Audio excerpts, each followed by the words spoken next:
Now, the question that I have for people like Dave Ramsey is, if we were to just flip the genders and this was a guy who called into your show and had the exact same issue, would you be giving him the same advice? I'll wait.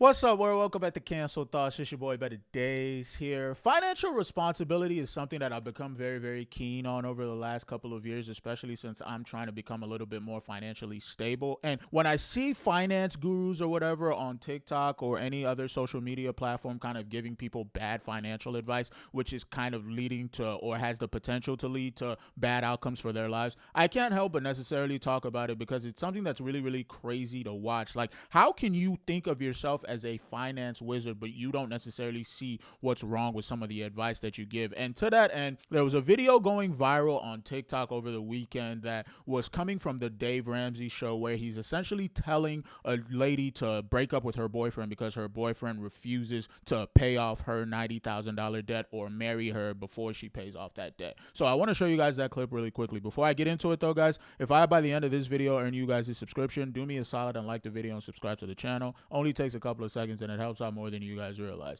That being said, let's get right into it. I've been with my boyfriend for a little over 6 years, and I graduated in December 2023 with about $160,000 of student loan debt. I've paid off a lot. I have about $90,000 left. Way to go. Thank you. So you're what, 24? I'm 26. 26. Okay. And what's your career? I'm a nurse. Oh, good for you. Okay. And so you got 90,000 left. All right. Mm-hmm. And my boyfriend makes $250,000 a year, but he does not want to propose until I'm completely debt free. Interesting. You're not gonna like me. If you were my daughter, you want to know what I would tell you? What? Dump him. Yeah, I mean, he's a great guy. No, he's not. No, he's not. No, he's not. He's he's making you prove your worth. So he's a bad guy because he doesn't want to pay off debt that isn't his, that he didn't decide to go and incur. That makes him a bad person. Like, let's think about this logic, okay? When people get married, it doesn't matter what debt people have. It all becomes one, and you become responsible for your spouse's debt. Which is crazy. Him knowing that and being smart financially, he goes, hey, I want to marry you, but if we're going to get married, I want you to pay off any debt that you have before we end up like combining our assets, because I don't want to be responsible for debt that I didn't incur. What's wrong with that? And for me personally, even the audacity of you as the girlfriend to be going on a Dave Ramsey show and talking about how, oh, my significant other doesn't want to marry me because I have debt. Like, it's like the entitlement there. You just want people to tell you what you want to hear effectively. And you came to the right place, because this dude is clearly going to be telling you exactly what you want to hear, because you've probably already made up your mind about this relationship anyway. And you're just looking for somebody to corroborate how you feel already. It's very, very crazy. Based on money. Yeah. To him. You're having to buy your way into this relationship. Nope. You're a princess and you deserve more than this. The reason I've been able to put majority of my paycheck towards my loans is because he does pay for all our rent. Oh, so you live together? Yeah, we live together. Oh, so you're already married, but you just didn't admit it. Yeah, it does feel like we're married. Well, Yeah.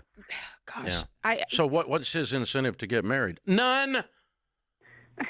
I actually agree with him on that point. There is no incentive to get married if you guys are already living together. And I, am not somebody who is a big fan of the government contract anyway. So if you're already living with your significant other, I don't see the whole point of signing paperwork and combining your assets. It just doesn't necessarily make any sense to me whatsoever. If you want to give her a ring, give her a ring. If you want to call her your wife, call her your wife, call him your husband. But you guys don't need to be involving the government in your life anyway. That's number one. Number two, going back to what they were saying there. So let me get this straight, right? You're saying that he's asking her to prove herself. Do people not prove themselves to each other before they deserve the commitment of a marriage? Like, I'm very, very confused by the perspective that these people have, okay? Yeah, he is asking her to prove herself, just like he needs to prove himself to her to be worthy of being her significant other in the first place. It's just very, very odd to me how these people have this rosy, very, very naive perspective on how the world works, and then they kind of try to give other people advice that doesn't necessarily make any sense. He's like, he's not a good guy. He's not a good guy because he's been allowing her already to live in a house where he pays most of the bills that they incur anyway, and she's in turn allowed to take her exorbitant nurse salary, because nurses make very, very good money, to pay off that debt even faster than she would have otherwise been able to pay it off. And you're saying that he's a bad guy because of that? Like, it's just, come on, bro. And this, let me just say this, Haley, and I'm saying this because you're going to have relationships after this, and you're going to learn from this, and there's people who are going to watch this call and learn from this.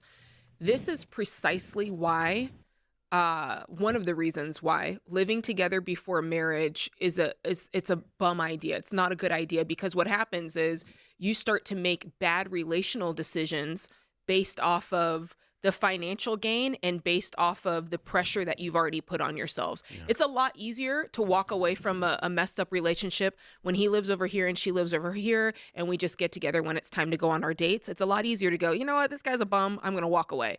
You don't know anything about their relationship other than the finance. You haven't gone in depth and asked her any questions outside of, this is the financial situation and this is why he's saying that he doesn't necessarily want to marry me. You're telling this person to blow up a 6-year relationship that they've put time and effort into because the dude who makes a lot of money, which a dude making $250,000 a year, I don't necessarily know if there's a lot of those walking around. You know what? I know for a fact, actually, there's not a lot of those walking around. But if she leaves this guy, you think she's just going to find another dude making $250,000 a year or more? Like, what are you talking about? You're giving people terrible advice here, and you're acting like you're like some sort of like financial prophet. Like, get the hell out of here with this, okay? It makes it a lot more difficult when suddenly you're in the same house and then you're splitting the bills and then he's paying for the rent. It makes it very hard to make the natural transitions that we would have made if we had not applied that amount of pressure. And so you move forward in a toxic, unhealthy relationship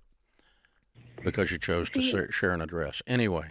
No. So it's a toxic relationship because the dude doesn't want to pay for debt that he didn't incur. Now, the question that I have for people like Dave Ramsey is, if we were to just flip the genders and this was a guy who called into your show and had the exact same issue, would you be giving him the same advice? I'll wait. This is a real question. Would you be giving him the exact same advice of, hey, my girlfriend makes $250,000 a year. I make about 90 or 100 or whatever. And she is refusing to accept my proposal until I pay off my $90,000 of remaining debt, even though she's already helped me by allowing me to live in the house that she pays the majority of the bills for. Would you be giving that dude the exact same advice to break up with his girlfriend? Or would you be saying, oh, that's a wonderful woman? That sounds crazy, doesn't it? It sounds very, very crazy to tell a man, hey, break up with your girlfriend that you've had 6 years into the relationship with because she doesn't want to incur your debt. Think about it. You're not going to do it. I can tell by the way you're talking. So here's the thing. We love people getting out of debt. You know that. And why do we love people getting out of debt? Because she's not going to do it because she's not stupid. She knows that the dude that she's with is a catch, and she knows how cold it is out here in these streets. Because we love people and we want them to be able to prosper. And your number one wealth building tool is your income. You have a fabulous career choice. As a nurse, you'll always be employed and you can always work as much as you want to work. You can work 80 hours a week or you can work 20 hours a week. As a nurse, you'll be able to do that the rest of your life. And you can make a pile of money.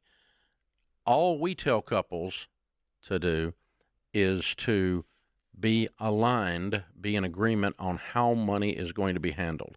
Now, he is in a... That I actually agree with. You do have to be financially aligned with your significant other. It doesn't necessarily work in any way, shape, or form if you guys are completely different people from a financial perspective. However, advice that people like Dave Ramsey give to me, it just seems very, very outdated. And it just seems like something that would have been good advice like 50, 60 years ago that isn't necessarily applicable today. It's very, very odd. It's like, you're a nurse, you're always going to be in demand, you're always going to be able to work.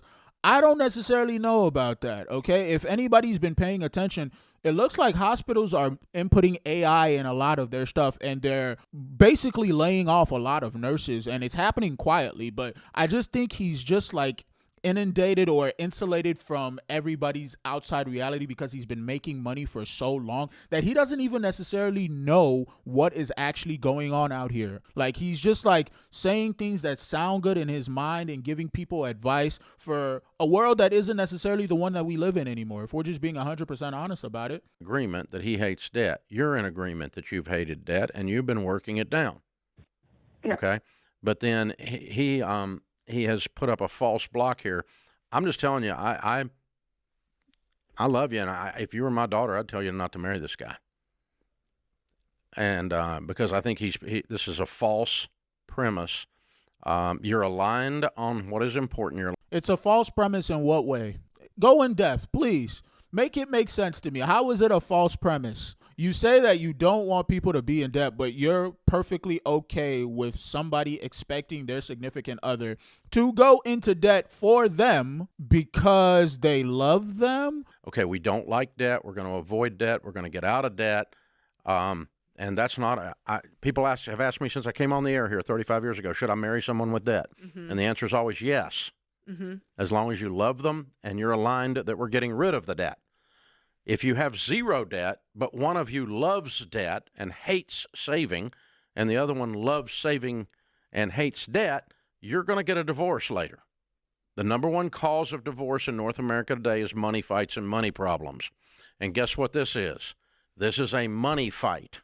Yeah. You're just not having it out loud. You're having it in your head. Would you be telling your daughter to marry somebody in massive debt? Did you allow your daughter to marry somebody in massive debt? I would like to know, because it's very, very easy to tell other people to go do something that you yourself are unwilling to do, or have somebody in your family, in your life that you really, really care about to do that exact same thing. It's just complete, utter horseshit, if you ask me. Like, come on, bro. Like, you're not giving people any good advice here. And again, I'm going to come back to this because a lot of people don't necessarily know how we ended up in the dating situation that we're in the Western world right now. But it's guys like Dave Ramsey. It's 100% guys like this who will tell people to have unrealistic expectations of their partners, and because it sounds good or whatever, those people will actually believe them, and then we end up a few generations later in the hellhole that we're currently living in right now in the dating market. It's just complete 100% like bullshit, and guys like this are the biggest reason why we ended up here.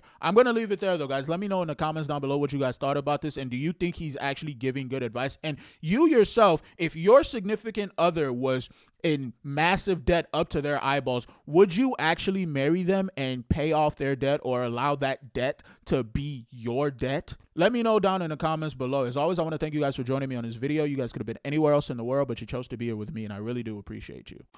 If you liked what you heard today, do me a solid and like the video, share the video, and subscribe if you haven't already. Those things really do help out the channel a lot, guys. And if you didn't like what you heard, thanks for allowing me to occupy your time. Consider leaving a comment in the comments down below, letting me know exactly what it was that you disagreed with, and maybe we could talk about it. Either way, I appreciate each and every one of you guys for pressing play on this video, and I'll see you guys on the next one.